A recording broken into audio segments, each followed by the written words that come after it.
आदिदेव नमस्तुभ्यं प्रसीदमं भास्करं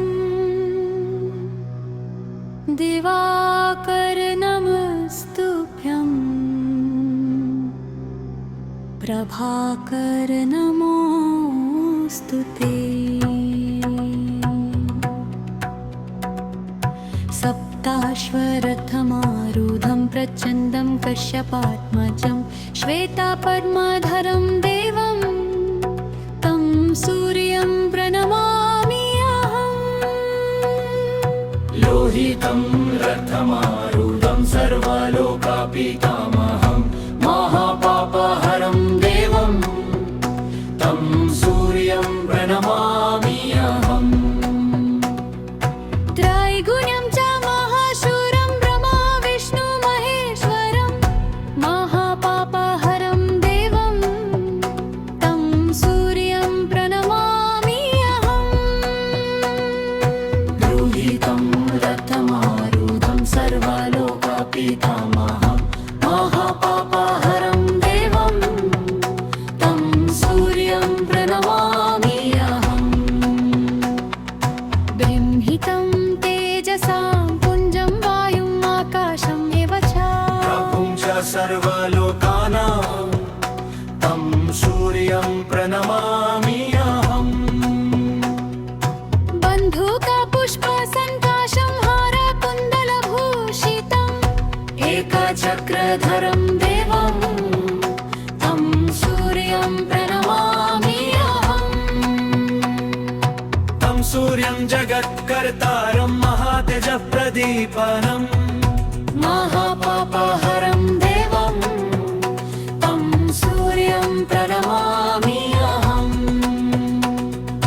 तं सूर्यं जगदामाखञ्जनार विष्णुवनमोक्षरम् महापापहरं देवं तं सूर्यं प्रणमामि अहम्। इति श्रीशिवप्रोक्तं सूर्याष्टकं सम्पूर्णम्। सूर्याष्टकं पत्ते नित्यं ग्रहपीडा प्रणाशनम्।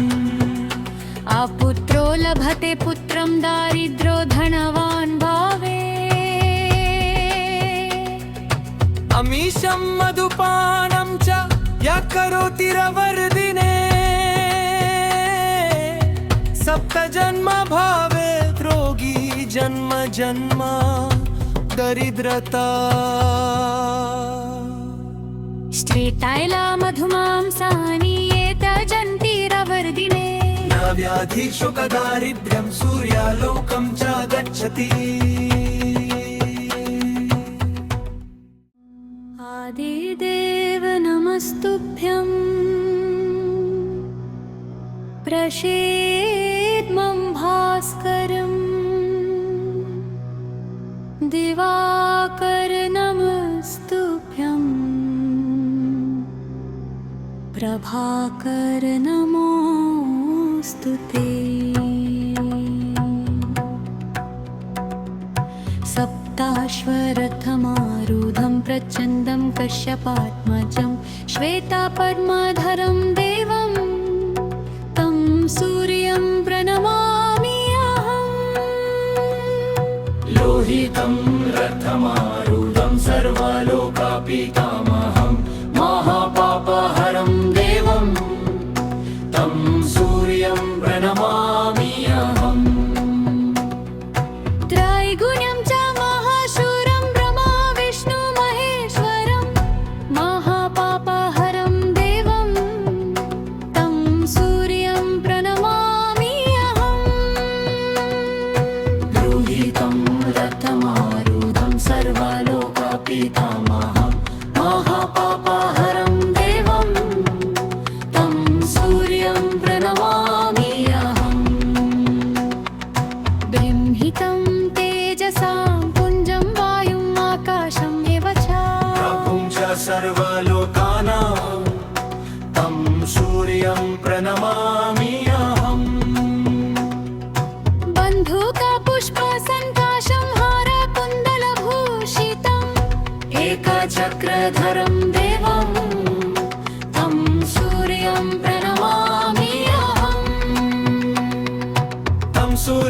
जगत्कर्तारं महातेजप्रदीपनम् महापापहरं देवं तं सूर्यं प्रणमामि अहम् तं सूर्यं जगदामाखञ्जनार विष्णुवनमोक्षरम् महापापहरं देवं तं सूर्यं प्रणमामि अहम्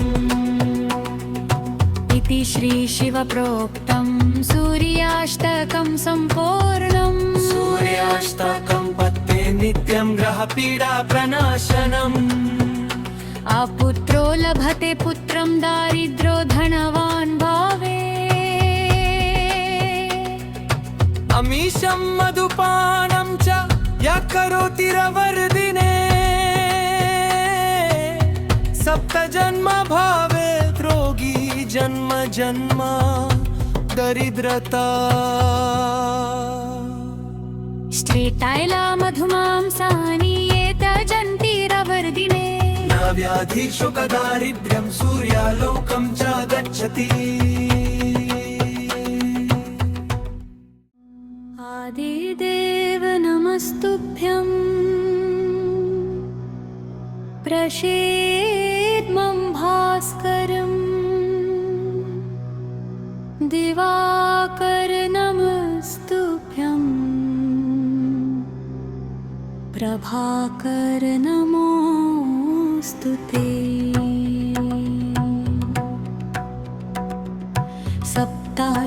सप्ताश्वरथमारूढं प्रचण्डं कश्यपात्मजं श्वेतापद्मधरं देवं तं सूर्यं प्रणमामि अहम्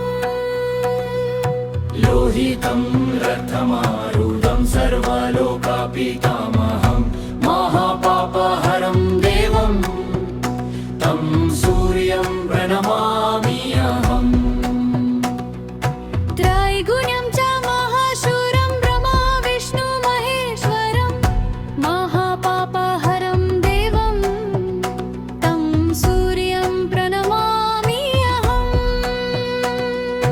लोहितं रथमारूढं सर्वलोकापितामहं महापापहरं देवं तं सूर्यं प्रणमामि अहम्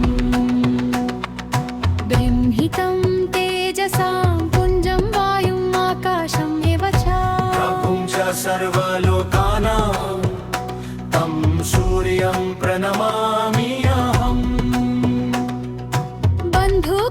बन्धूकपुष्पसङ्काशं हारकुण्डलभूषितम् एकचक्रधरं देवं तं सूर्यं प्रणमामि अहम्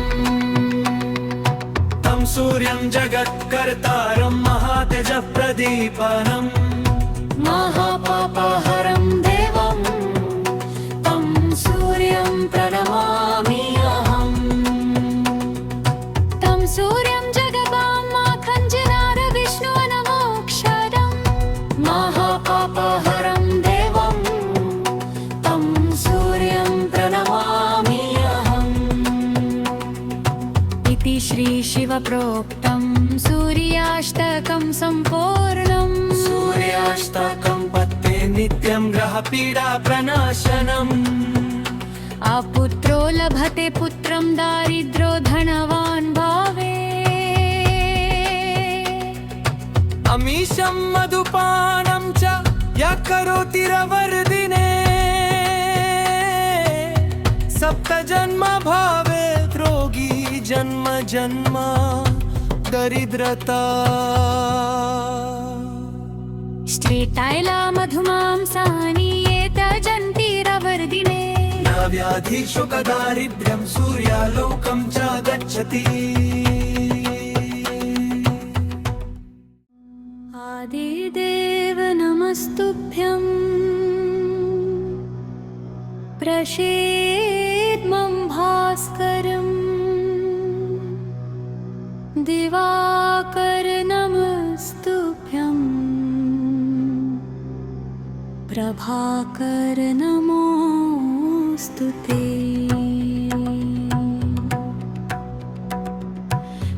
सप्ताश्वरथमारूढं प्रचण्डं कश्यपात्मजं श्वेतापद्मधरं देवं तं सूर्यं प्रणमामि अहम्।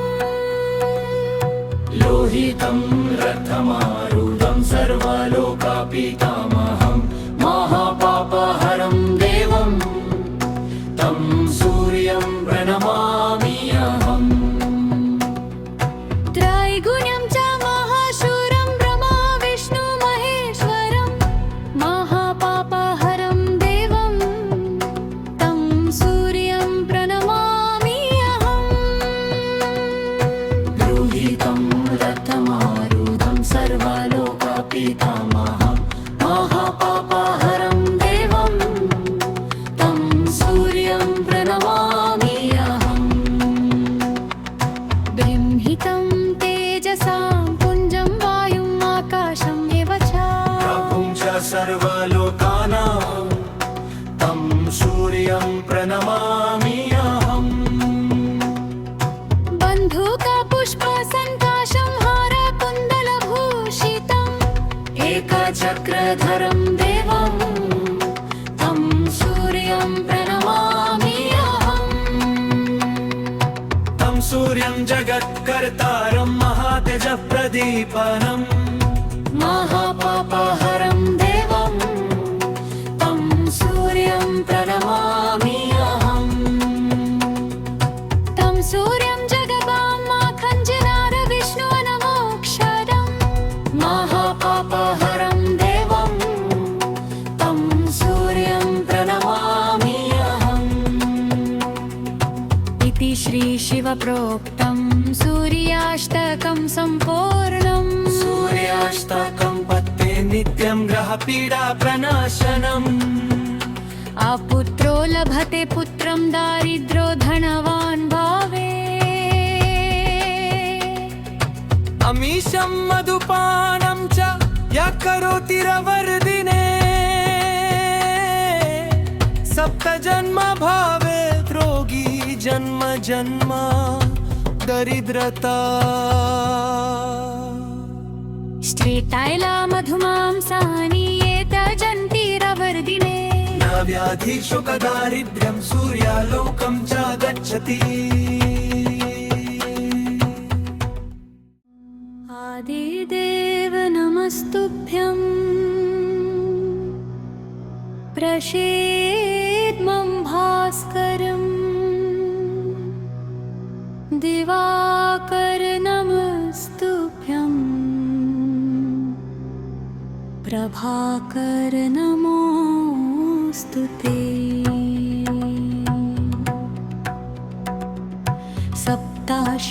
सप्ताश्वरथमारूढं प्रचण्डं कश्यपात्मजं श्वेतापद्मधरं देवं तं सूर्यं प्रणमामि अहम्। लोहितं रथमारूढं सर्वलोकपितामहं महापापहरं देवं तं सूर्यं प्रणमामि अहम्। त्रैगुण्यं च महाशूरं ब्रह्मा विष्णु महेश्वरं महापापहरं देवं तं सूर्यं प्रणमामि अहम्।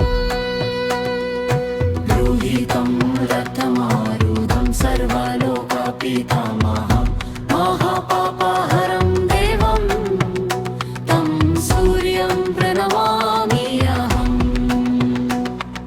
बृंहितं तेजसां पुञ्जं वायुम् आकाशम् एव च प्रभुं च सर्वलोकानां तं सूर्यं प्रणमामि अहम्।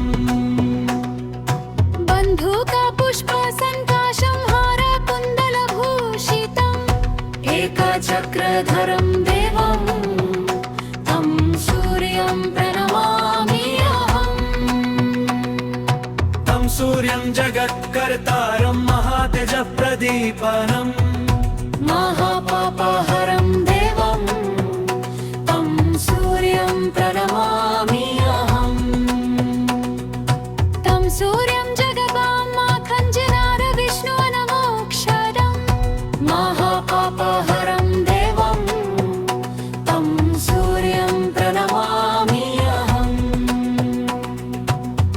श्रीशिवप्रोक्तं सूर्याष्टकं सम्पूर्णम् सूर्याष्टकं पत्ते नित्यं ग्रहपीडा प्रणाशनम् अपुत्रो लभते पुत्रं दारिद्रो धनवान् भावे अमीशं मधुपानं च यः करोति रवर्दिने सप्तजन्म भवेत् रोगी जन्म जन्म दरिद्रता श्वेतायला मधुमांसानि ये त्यजन्ति रवर्दिने न व्याधि शोकदारिद्र्यं सूर्यालोकं च गच्छति आदिदेव नमस्तुभ्यं प्रसीदमं भास्करम् दिवाकर नमस्तुभ्यं प्रभाकर नमोऽस्तुते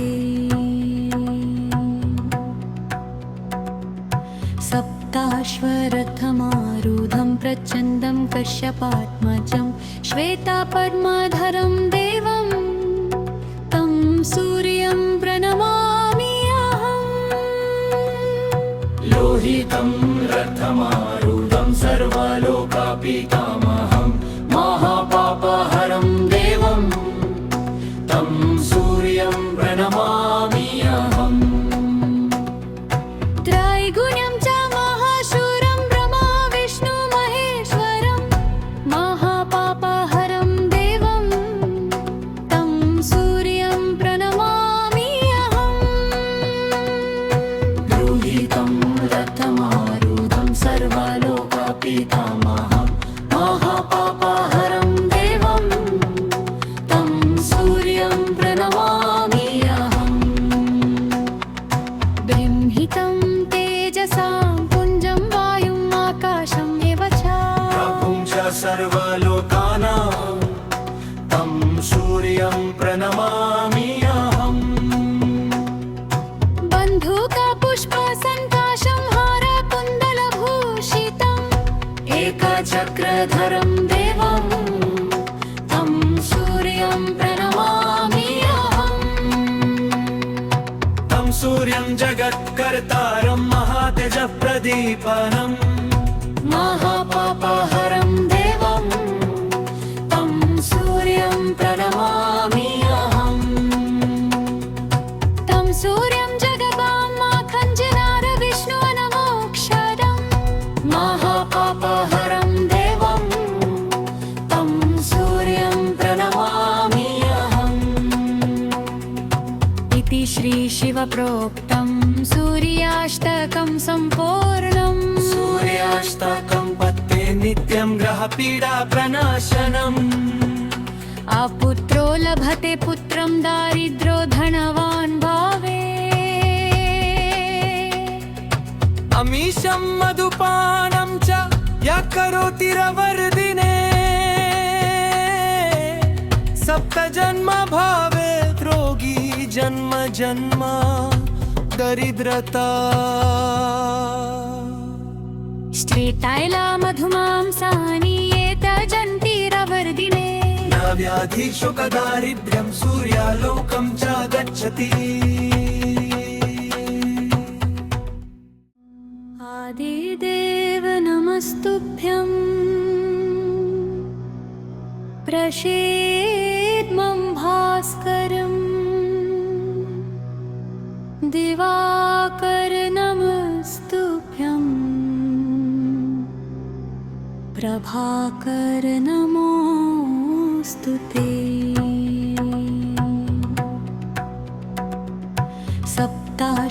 सप्ताश्वरथमारूढं प्रचण्डं कश्यपात्मजं श्वेतापद्मधरं देवं तं सूर्यं प्रणमामि अहम् लोहितं रथमारूढं सर्वलोकापितामहं महापापहरं देवं तं सूर्यं प्रणमामि अहम् त्रैगुण्यं च महाशूरं ब्रह्मा विष्णु महेश्वरं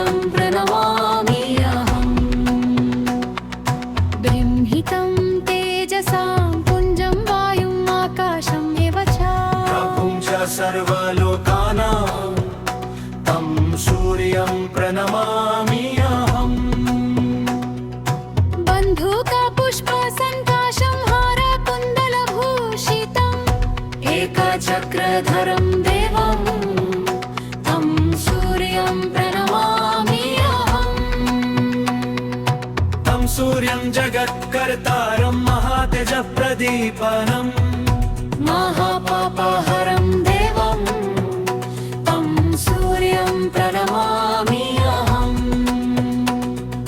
तं सूर्यं जगदां माखञ्जनार विष्णु नमोऽक्षरम् महापापहरं देवं तं सूर्यं प्रणमामि अहम्